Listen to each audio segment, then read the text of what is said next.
Production operation they busted, and it all started with an investigation into illegally dumped garbage. That's why police dubbed it Project Discard. 8 people are under arrest, and 2 clandestine labs that were churning out millions of dollars in potentially deadly drugs have been shut down. Greg Ross is in East Gwillimbury, where you can still see signs of the big raid there.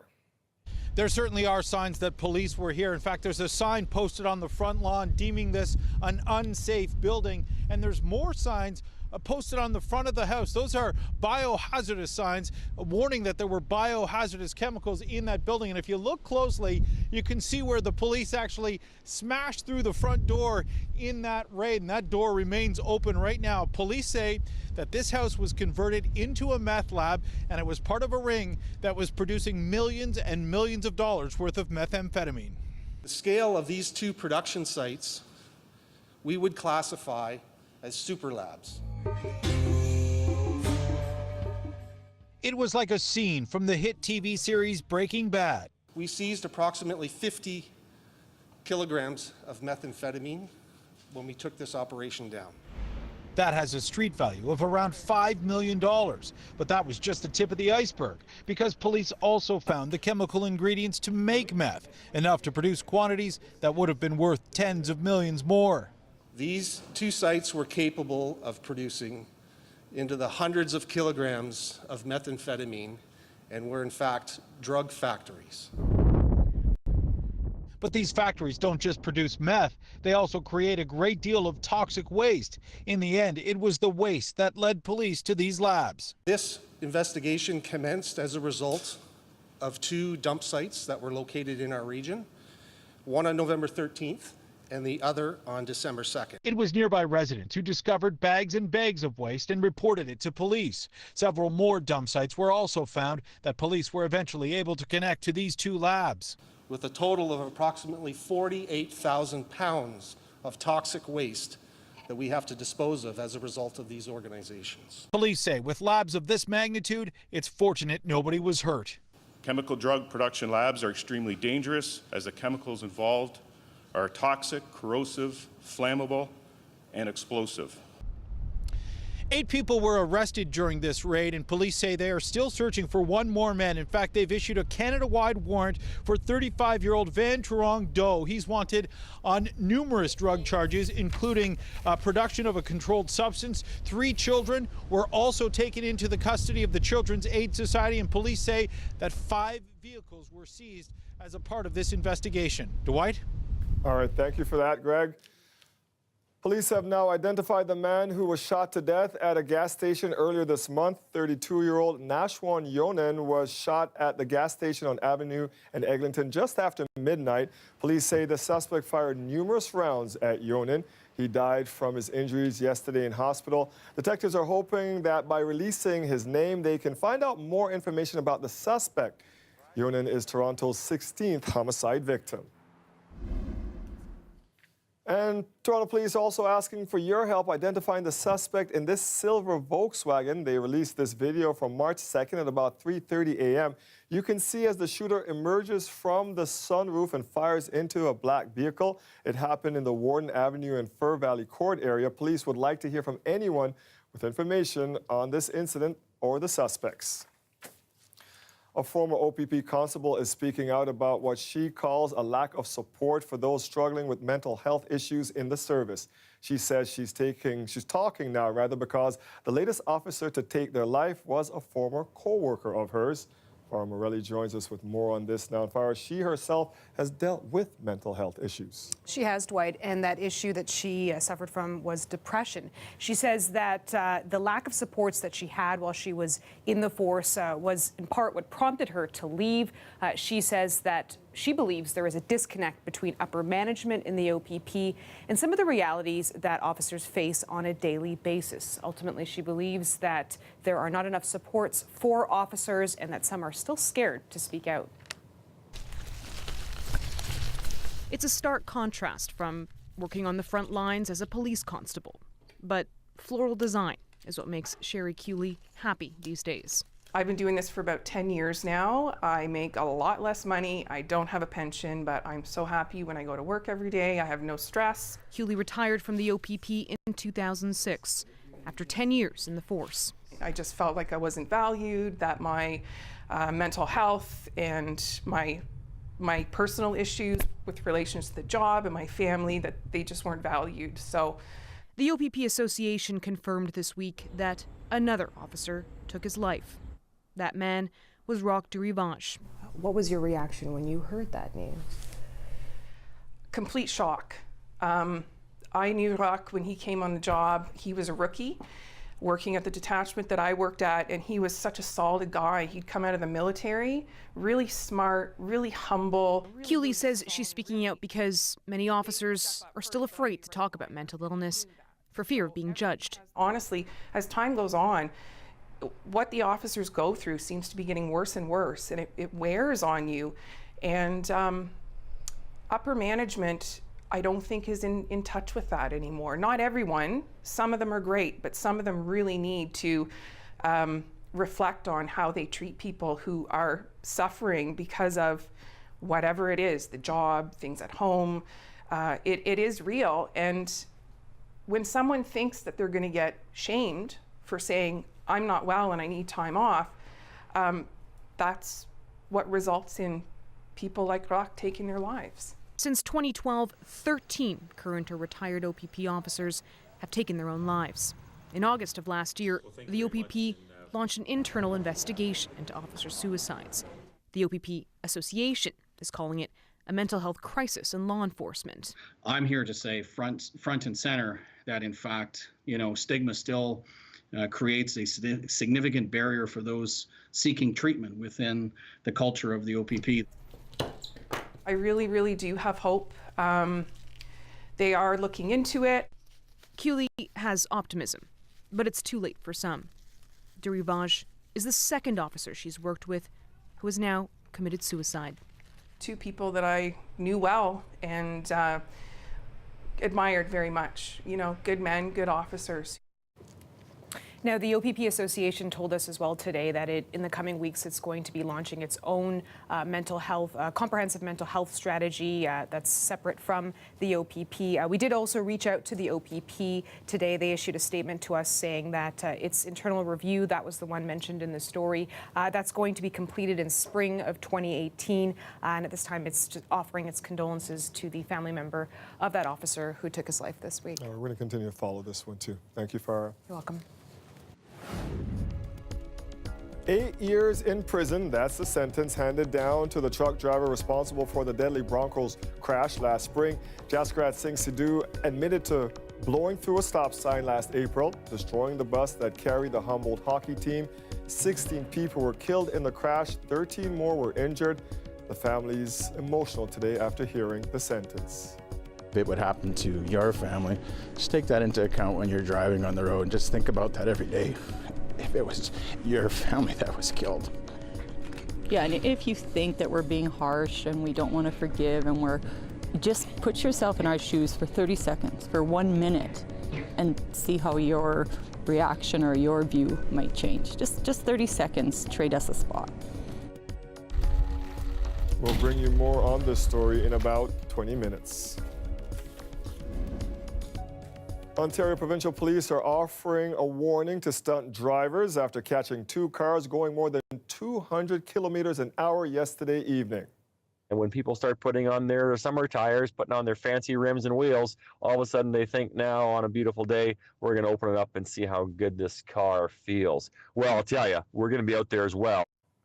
The OPP picked up a 20-year-old man from Whitby going 227 kilometers an hour down the 401, and then a 19-year-old man from Oakville going 254 kilometers an hour on the 403 near Eglinton Avenue in Mississauga. We caught the vehicle as it was on the way to the pound. Schmidt says there's been more than 450 street racing charges laid already in the GTA this year, with men 18 to 25 the biggest offenders. Police have released a description of a suspect wanted for attacking a man on a TTC subway. We told you about 65-year-old Jay Primitivo Augustine earlier this week. Last Saturday morning, he was on the subway returning home from work. He says somewhere between Broadview and Pape stations, a man attacked him out of the blue. Augustine was repeatedly punched and kicked and suffered broken ribs. Police say the suspect is between 30 and 50 years old, 5'9", about 180 pounds. He has short black hair and was wearing a black winter jacket with white shoes. This is the heart of downtown Mississauga. They should have easy access to transit. That was the plan when it came to the LRT, but not anymore. Coming up in just a couple of minutes, we'll head to Mississauga and check out the changes to the LRT plan.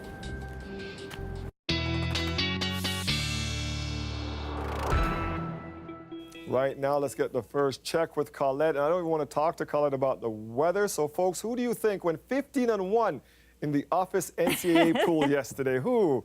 Like, what's up with meteorology and picking winners? I don't understand the connection there, Colin. Well, I love the brackets, but you know me, I'm bragging early because did you see my bracket today? I don't know. I hope it's busted because yesterday was almost perfect. No, it's not busted yet. I think I'm still beating you, but Yes. it's gone downhill a little bit today. Speaking of going downhill, things have gotten a little on the chilly side as we've seen those winds really blowing through here. So it's giving us, look at the temperatures. First of all, they're sitting in the negatives, -1 for the city. Sustained winds almost at 40 kilometers an hour. And then we have these significant gusts that at times have been over 60 kilometers an hour. So we have to talk about wind chill. I cannot wait till I can bring out the Humidex maps, but we still have some time before that. We're still into the wind chill. -9 feels like -10 in Markham and Kitchener. It feels like -10 there as well. And it is going to be a cold overnight tonight. High pressure is building in. We had some spotty flurry activity earlier, kind of a bit of a mix and spitting times earlier in the day for the city even. But it's mostly been a clearing trend as that high pressure is building in. But it's the gradient between the high pressure that is back to the west of us and this area of low pressure that's off to the east that's really pushing these winds through here. Still be windy into tomorrow morning. That's why it's going to feel so cool, because we'll have those wind chills carrying on. But then with sunshine and the winds easing into the afternoon, Saturday's looking much better and the temperature coming up a little bit above seasonal. It gets even better into Sunday, but then colder air is coming back. I'm going to give you all the details on that and how that's going to play out. -8 though overnight tonight, 6 degrees, a nice afternoon ahead tomorrow, Dwight. Thank you, Colette. You're welcome. The construction for the long-awaited Huron-Ontario LRT is about to get underway this year. The $1.4 billion light rail link will link Brampton and Mississauga, but today we're learning of major changes to the project. Adrian Chung has been tracking this for us. He joins us live now from downtown Mississauga. Adrian, what's the latest now on this plan? Well, Dwight, Mississauga really is a city that is starting to rival Toronto in terms of the number of cranes in the sky. You can see the number of condos being built directly behind me, many others that have been built here over the past 5 years. And a big part of Mississauga's infrastructure plan has been the Huron-Ontario LRT, and with that, a downtown loop that would link the center of the city together. But now, Metrolinx has scrapped part of that plan. Stretching over 19 kilometers, nearly 7 years in the making, the Huron-Ontario LRT plan has been called ambitious. A transit plan that falls in line with a rapidly growing Mississauga. This is the heart of downtown Mississauga. They should have easy access to transit. The Huron-Ontario LRT will still connect Brampton to Mississauga right down to the lakeshore, but Metrolinx has now canceled 2 downtown Mississauga stops, leaving just one central hub for the LRT in Mississauga. Metrolinx says the stops needed to be axed to get ahead of any potential budget pressures. Mayor Bonnie Crombie says the Ontario government remains committed to this important project, including the promise to cover 100% of the cost needed to build the LRT. Our residents and businesses are depending on it, even with a reduced scope.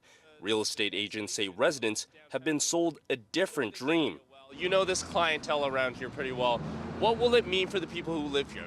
I mean, it's going to be devastating. A lot of disappointment, I feel. A lot of these purchasers were expecting to have the LRT. And I don't know if you're aware, but most of these condos, they don't actually sell the parking with the units. So many have opted out not to get the parking with the solely depending on the LRT being here. And residents are questioning why work has even started if the final product will never be seen. Kind of frustrating. So if they stop, that means that is kind of wastage of money. It is our money, tax money. 12,000 new condo units are set to be built over the next 5 years, now without a central transit plan. A lot of these young individuals that are now getting involved in home ownership, they don't have the access to easy transit. Now, I spoke to Metrolinx today, and they said that that price tag, $1.4 billion for the Huron-Ontario LRT line is still in place. It's going to be covered by the province, and they are still slated to start in 2022. I'll send it back to you, Dwight. Thank you, Adrian. The Prime Minister was in Woodbridge today talking up the benefits of work in the skilled trades. There's a lot of people who still don't understand about the great jobs, great careers, and great opportunities, and quite frankly, the need to have more people in the skilled trades. Trudeau was at the College of Carpenters and Allied Trades. He was selling one of the promises in this week's budget. It's called the Canada Training Benefit. It provides a yearly tax credit and a week's worth of training that is covered by employment insurance. And the marathon voting session in the House of Commons finally came to an end in the wee hours of this morning. The tactic was a protest by the Conservatives over the SNC Lavalin affair that held up normal House business for more than 30 hours. I do declare the 51st report of the Standing Committee on Public Accounts carried. Motion carried. The Tories are demanding former Attorney General Jody Wilson-Raybould be allowed to provide more testimony about the SNC-Lavalin controversy. That call is getting a boost from former Treasury Board President Jane Philpott, who tells Maclean's there's much more to the story. But the Liberals say there is nothing preventing Wilson-Raybould and Philpott from simply speaking out in the Commons, where they have parliamentary privilege. Britain has been granted additional time to approve a Brexit plan. The British Prime Minister hashed out the delay agreement during a grueling day of talks at an EU summit in Brussels. It means Britain's divorce from Europe will not happen on March 29th. But as for a new date, well, it looks like Brexit, it's complicated. Thomas Daigle explains. British Prime Minister Theresa May is back in London, feverishly trying to figure out a way forward on Brexit, a way to deliver Brexit now on time. The next date, May 22nd. She could possibly deliver Brexit with an exit agreement. But of course, it'll be up to British MPs to decide. And if they vote against the deal yet again next week, then Britain could still crash out with no deal on the 12th of April. There is a junior Brexit minister within Theresa May's own government who has said today that it is possible, it is likely, you should believe that the British government would have a wide debate, probably what people are calling indicative votes on a way forward, if indeed British MPs vote against the deal for a third time. They have said time and time again what they don't want, but perhaps in the coming days they could finally be forced to decide what they do want. Is that a longer extension, or is that canceling Brexit altogether, perhaps a second referendum? Here's what Theresa May had to say late last night, asked about revoking Article 50, canceling Brexit, as 3 million people in her country have signed a petition to do that. I do not believe that we should be revoking Article 50. That is not something we should be doing. For this reason, we gave the choice as to whether to stay in the European Union or leave the European Union to the British people. They voted in 2016. They voted to leave. The government at the time said we would honour and respect the decision. EU leaders here in Brussels are meeting once again today. What they've essentially done is taking away control of the Brexit date from the British Prime Minister. What they cannot control, however, is whether British MPs decide to leave on the 12th of April without a divorce deal. Crashing out, all the questions that raises about the impact on the economy here on the European continent, and especially in Britain. Thomas Dagg for CBC News, Brussels. The investigation by U.S. Special Counsel Robert Mueller is now complete and was submitted late this afternoon to the Attorney General in Washington, but it's not clear how much of his report will be made public or provided to Congress. Mueller, a former FBI director, has been investigating Russia's role in the 2016 election and whether the Trump campaign conspired with Moscow to influence its outcome. He's also been investigating whether the president later tried to obstruct his investigation. Mueller's nearly 2-year probe has led to felony charges against 34 people, including 6 people who served on Trump's campaign. If you book through Airbnb, you'll want to watch this CBC Marketplace story. The host canceled this man's planned stay for his 50th birthday in Mexico at the last minute. His rebooking cost him $6,000 more. What did Airbnb do after CBC Marketplace got involved? We'll bring you the investigation after the break. The weather update is brought to you by Train Extreme Conditions Testing. It's hard to stop a train, really hard. Train, the most reliable heating and cooling brand.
The woman charged for throwing a chair off a 45th floor balcony of a downtown condo made another court appearance today. Her lawyer says she's been expelled from school as a dental hygienist.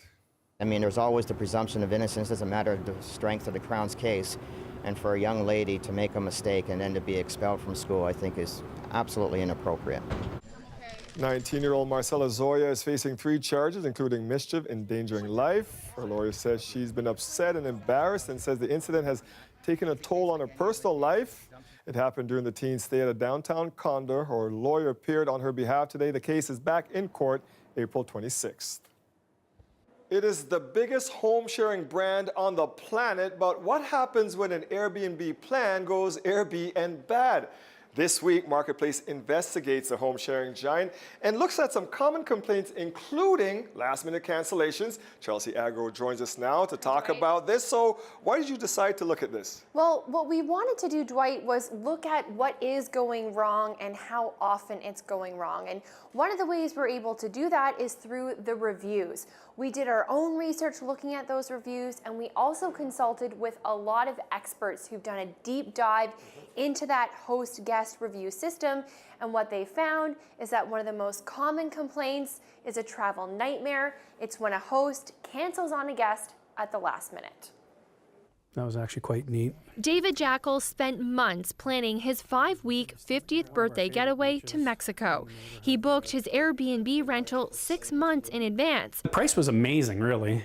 But 3 days before he was supposed to check in, his host canceled on him. Okay, so now this has just gone serious. At the last minute, Airbnb offered Jackal 2 alternatives, but he says they just didn't compare. Price-wise, the comparison was spot on. Amenity-wise and everything else, not even close.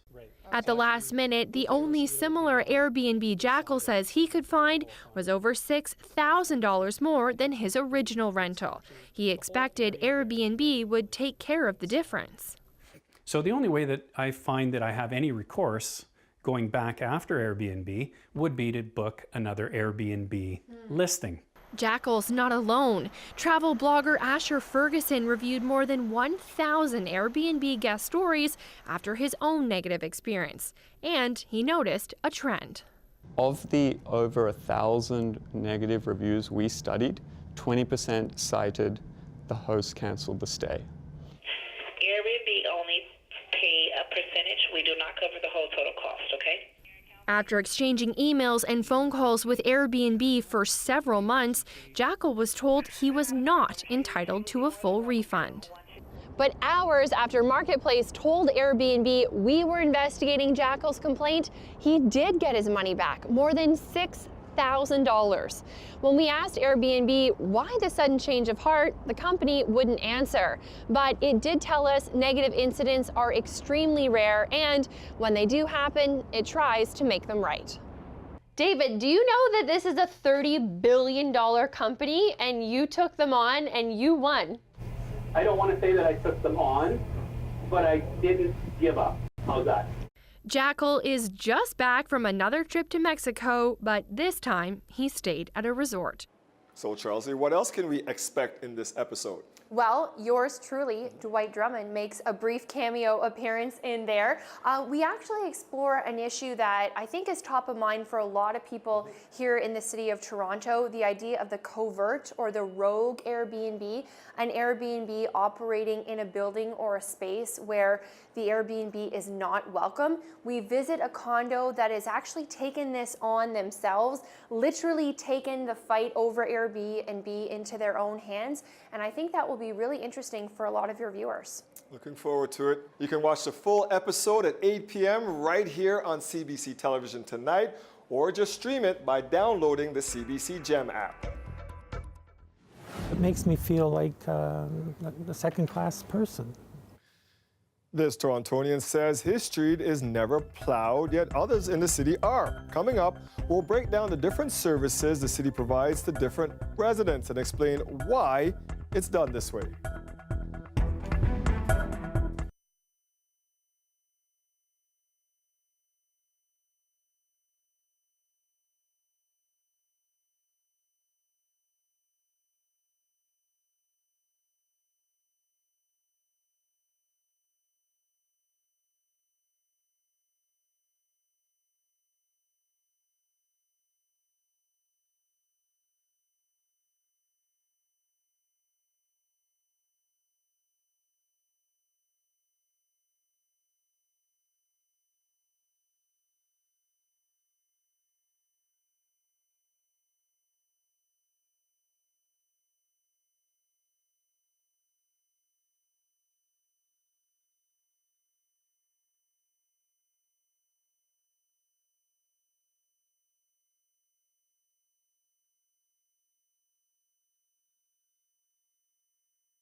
An emotional day for the families of Humboldt Broncos crash victims. Many were in court as the truck driver responsible was given his sentence.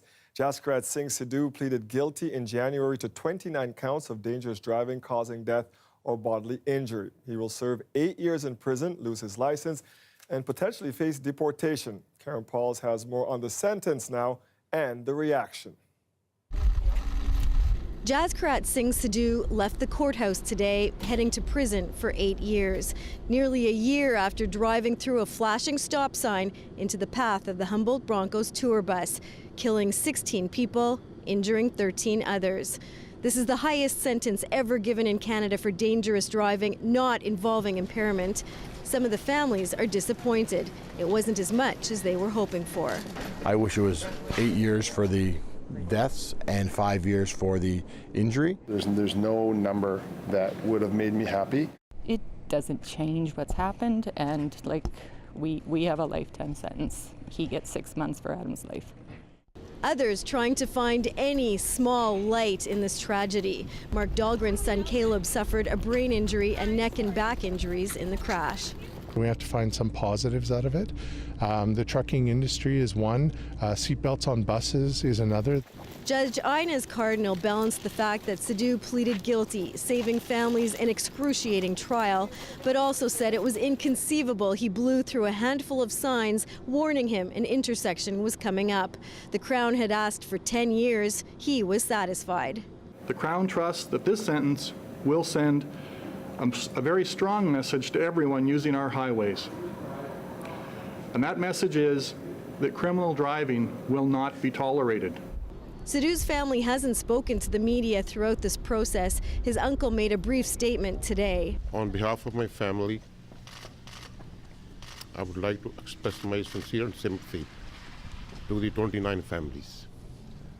There has never been a case like this before in Canada. No legal precedent for the sentence, something already being debated in legal circles. There's a message he was sending. Look, even if you're an inexperienced driver, that's no excuse for not adhering to the rules of the road. There's no word yet if the defense will appeal and ask for a lower sentence. Families now say they need to prepare for an excruciating anniversary coming up in just a couple of weeks. A memorial service is being planned in Humboldt for April the 6th. Families say it will be another heartbreaking experience. Karen Pauls, CBC News, Melfort, Saskatchewan.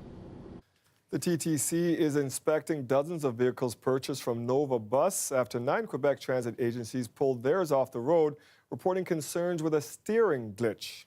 These buses have performed very well. We've had no reason to have any concern about their performance or their safety.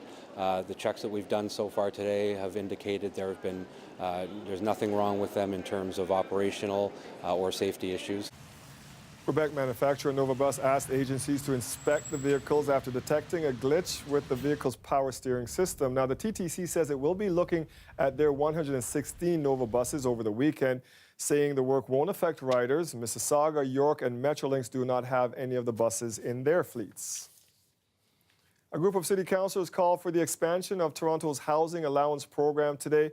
It offers financial help to those struggling to pay their rent. Thousands of Torontonians are only one lost paycheck away from missing their rent, and for the 9,000 people who are homeless, they might have an entrance into a shelter, but they lack a pathway out and into housing. More than 5,000 households in the city currently use housing allowances. They range from $250 to $600 a month. The city will run out of money for new allowances later this year, so the councillors are proposing a new land transfer tax on the city's most expensive real estate to bring in more funds. The motion will be debated at next week's City Council meeting. Before spring started, Toronto residents raised red flags about the city's piecemeal snow clearing efforts. But it's not just the snow that divides our city. Several services and policies are different depending on where you live. City Hall reporter Lauren Pelly set out to find out why.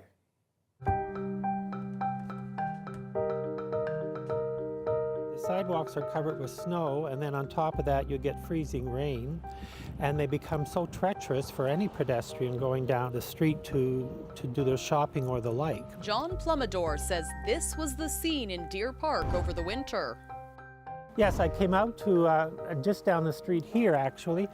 Went to go on the sidewalk, and it was full of ice. I went down with a bang, and I was still wondering if I should get my concussion checked or something like that. He's now questioning why sidewalks in his neighborhood don't get plowed by the city, while some other areas do. Well, that we're not all equal, and that the accessibility that the city promotes in its public policies is not the case for one part of the city as opposed to another. But with spring here and the snow mostly gone, it's not just winter maintenance that divides our city. There's actually a bunch of policies and services that change depending on where you live. All year round, street parking is a two-tier system. In some areas, you can get daily or weekly parking permits. In Scarborough and North York, you're out of luck. Housing policies are divided as well when it comes to where residents can legally offer secondary suites or rooming houses. And in the fall, it's leaf collection. Some neighborhoods toss their leaves into bags for pickup, but in areas of Etobicoke and Scarborough, big vacuum trucks do the job to prevent flooding in roadside ditches. So the big question is why? Why is Toronto so piecemeal? And what, if anything, should the city do about it? There are some parts of the city that receive better service than other parts of the city, which is inequitable. It's unfair, but it's also unsafe and inaccessible. This councillor says it all dates back to amalgamation. I, Melvin Lastman, 2 decades ago, when the 6 boroughs of metropolitan Toronto became one big city. It's taken many, many years to bring the city together. It took years to even harmonize the zoning bylaws. And there are some services that still haven't been harmonized. So what that means is that if you live in Scarborough, you can have a different level of service, access to city services, recreation, childcare spaces, snow clearing, leaf collection, than if you live in Etobicoke or downtown. And that is a problem. Why? People in Toronto should be able to expect to have the same level of quality, like the same quality of life, regardless of where they live. Some changes are in the works, including a push to harmonize certain housing policies. And this winter, Mayor John Tory called for a review of Toronto's snow clearing services. City staff are expected to report back in May. Lauren Pelly, CBC News, Toronto. The province's health minister promising more long-term care beds today. I'm pleased to announce 16 newly approved long-term care projects that will add another 1,157 beds into the system. Christine Elliott was in Markham to make the announcement. She says the beds will help reduce wait times for people who need immediate care. The PC government has promised to add 15,000 long-term care beds over 5 years. The Canadian Union of Public Employees says there doesn't appear to be any additional money for staffing to go along with today's announcement.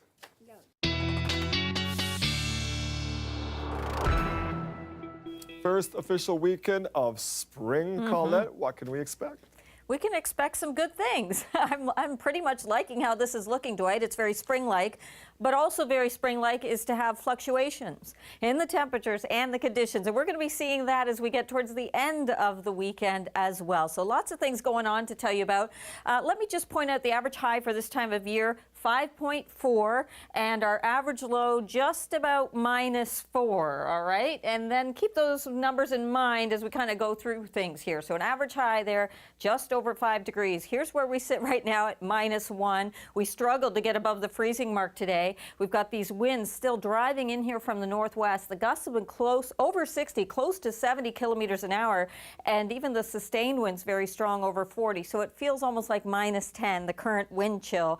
That's what we're looking at. We had some lake effect and some of those flurries, a little bit of mixing in with some spitting showers earlier in the day. That's been moving out as high pressure is moving in, and it's going to make itself at home this weekend, and that is a good thing for us. Now, the problem being, because of the wind still being a little strong tomorrow morning, we will have a significant wind chill. It's a cool start to the day, but we'll see sunshine, the afternoon, things warming up as those winds begin to ease. The other thing that will be happening is those winds will be turning around more towards the west to southwest for the second half of the weekend, and that means even warmer temperatures into Sunday. However, later in the day Sunday, this cold front will be coming through. It's going to bring a shot of chillier air in for sure, and maybe even a dusting of light snow. So that's late Sunday into Monday. But for overnight tonight, clear skies. That's what we're looking at, -7 to -8, but feeling like we're in the minus teens, and that carries into tomorrow morning. Highs, though, tomorrow afternoon, 5 to 6 degrees with those winds easing. It looks good. It looks even better into Sunday.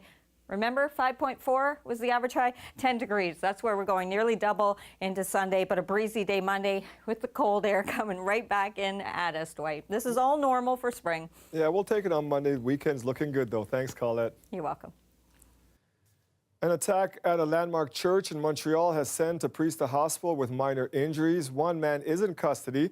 The incident was caught on video as the morning mass at St. Joseph's Oratory was live-streamed. We're now going to show you some of those images, and we caution they may be upsetting for some viewers. Alison Northcott has more. This happened just after 8:30 this morning. Witnesses describe seeing a man who was seated in the church who appeared to be taking part in the Mass suddenly stand up and walk quickly towards the front of the church to the altar where the priest, Father Claude Groux, was standing and about to deliver the gospel. They say that he was holding what police describe as a sharp object, but what witnesses have described as a knife, and that he then attacked the priest. He was then intercepted by security from the oratory, and they held him until police arrived at the scene and arrested the suspect. The priest is 77 years old. He was taken to hospital with what is described as minor injuries. He is in stable condition and is expected to recover. There were about 50 people attending the Mass when this happened, and there were also people watching at home because it was live streamed as this Mass in the morning is each morning. So people who saw this unfold in person and at home, and we've been speaking with some eyewitnesses who were there. Here's one woman describing what she saw this morning. I saw this man coming quickly and taking his knife out and going straight for Père Groux. And it was obvious what his intentions were. So I left screaming to alert the security.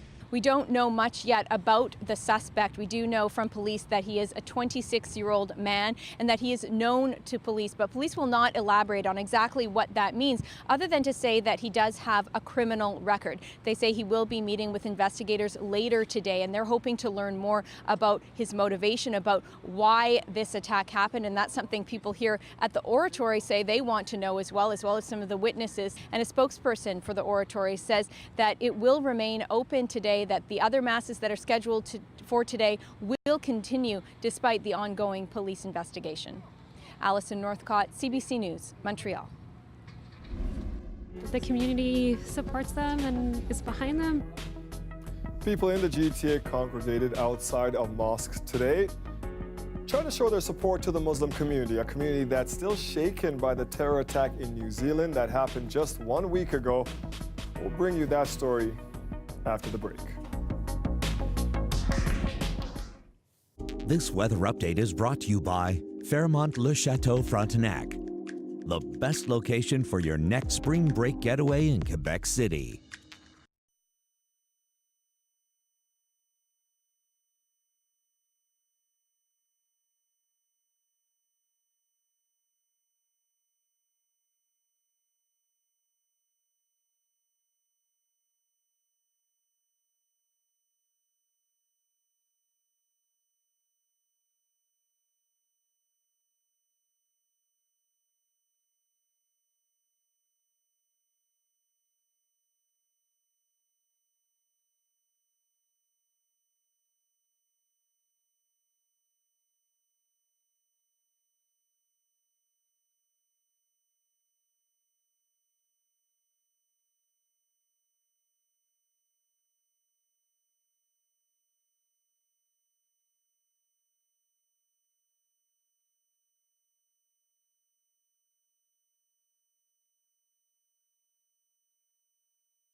This was a day of reflection in New Zealand. It's been 1 week since the attack on 2 mosques that took 50 lives. At a public service, Prime Minister Jacinda Ardern cited the Prophet Muhammad.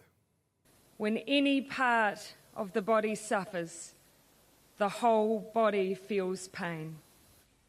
We are broken-hearted, but we are not broken. Thousands attended the prayer service in a park across from the Al Noor Mosque, one of the 2 that were targeted by the gunmen. Among the crowd today, survivors of the attack, some of them in wheelchairs.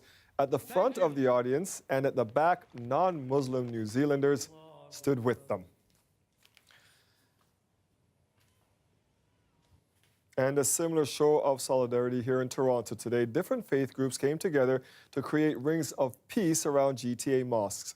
As the Muslim community gathered for their first Friday prayer since last week's massacre, Awaya Fidel joined them today. More than 100 people crowded the sidewalk outside Islamic Information and Dawah Center on Bloor, greeting Muslims heading inside for Friday prayer. It means a lot to me, to the community. It just really made me feel reassured that I could be safe in a city where I call home. The crowd shook hands and carried signs, letting their Muslim neighbors know they're being thought of and that the community supports them. And that sentiment was echoed in Scarborough as the group of mixed faiths formed a human chain symbolizing peace. There's no place for hatred, so this ring will definitely create a lot of love, understanding, and respect for each other's relationship. Around the world, Muslims are being shown support after 50 people were killed during Friday prayer in Christchurch. Hundreds gathered outside this mosque in New Zealand, letting Muslims know they are safe. This Toronto imam says these gestures are comforting.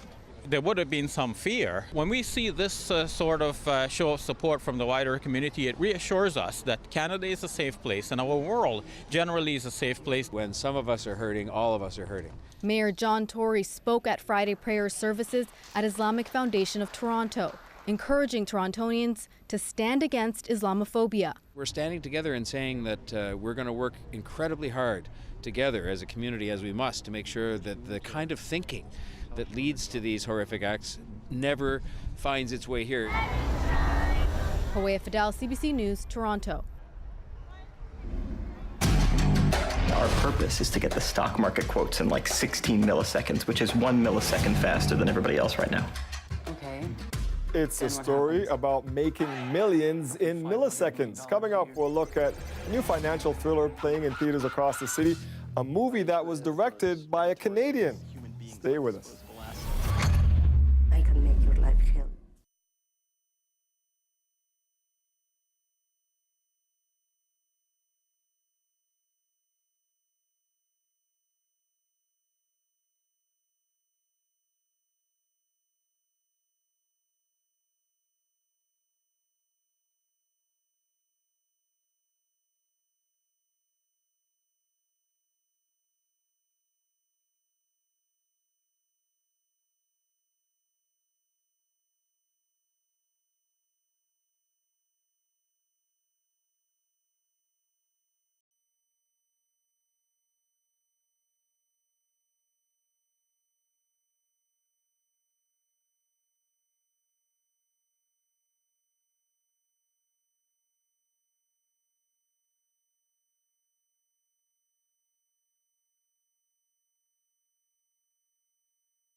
Time is money, and on Wall Street, seconds can add up to millions. And that's evident in Canadian director Kim Nguyen's financial thriller, The Hummingbird Project. It opens in theaters today, and some of the cast members sat down with the CBC.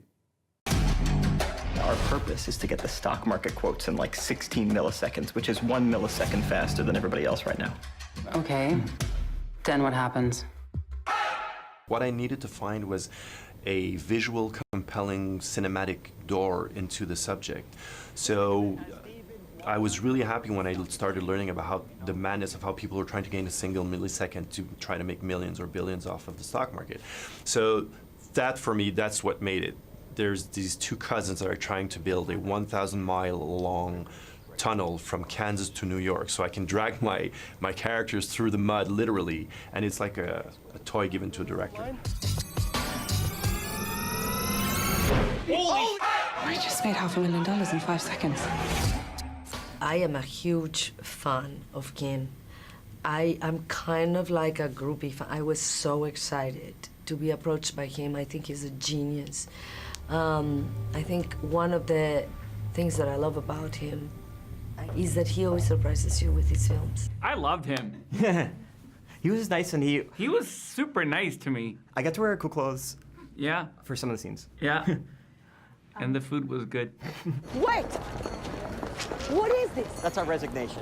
Thank you. Thank you for our Are employment. you kidding me? No, I'm not. Let's go. I mean, because I don't know where you think you're going, but you're going empty-handed. Well, my character's socially adept. He's manipulative and kind of clever and kind of like, tricks people into getting what he wants from them. And Alex's character is so pure and uninterested in social interactions, so it was a very easy dynamic to form because the more aloof he is, the more my character becomes frustrated with him. Why didn't you go to Eva Torres? Eva Torres uses human beings like disposable assets. I can make your life hell if I decide to. It's extremely important, especially being a Latina woman, because usually we are not shown in powerful positions. And this is a very smart, very powerful woman in Wall Street that is changing the way of doing things and that is pushing the limits. And not only as a woman, but as an immigrant. Somebody rigged our network. Champion! Looks like a good one. And you're looking live at a beautiful shot of our skyline. And if you haven't had dinner, get ready to be hungry.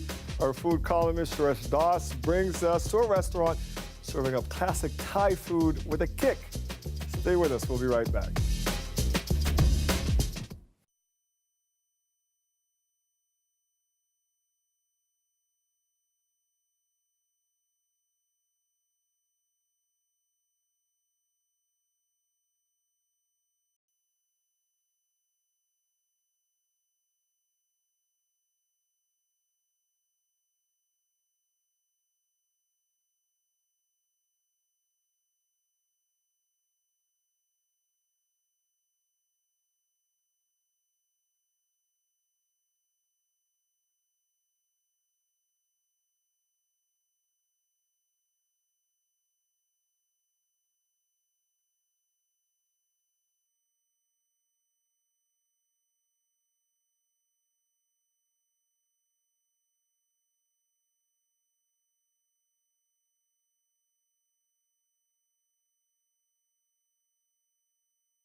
If you never tried our food before, you must give it a try because we are not like your regular Thai food.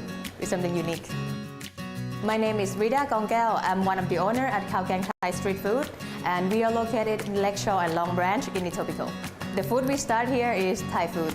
This kind of food is you can find anywhere in Thailand on the street. That's why we call it street food. So Pad Kaprao is like a default dish. It's everybody go to. Like 99% of Thai people will love it, and everyone will love it. It's a very simple but flavorful dish, very delicious, very spicy aroma, and nutrient rich. So massaman curry is totally different than green curry and red curry. It's very mild curry. It's very creamy and thick with peanuts bed, and it's have a little sour and sweet because it's have tamarind. So it's very unique taste. For the tom yum soup, it's very savory soup, very aroma, spicy, and it's good for winter, especially this time. The soup contains like shrimp paste. They have onion, all the vegetable, galangal, kaffir lam leaf, yeah, and all those spice, yeah, and herbs.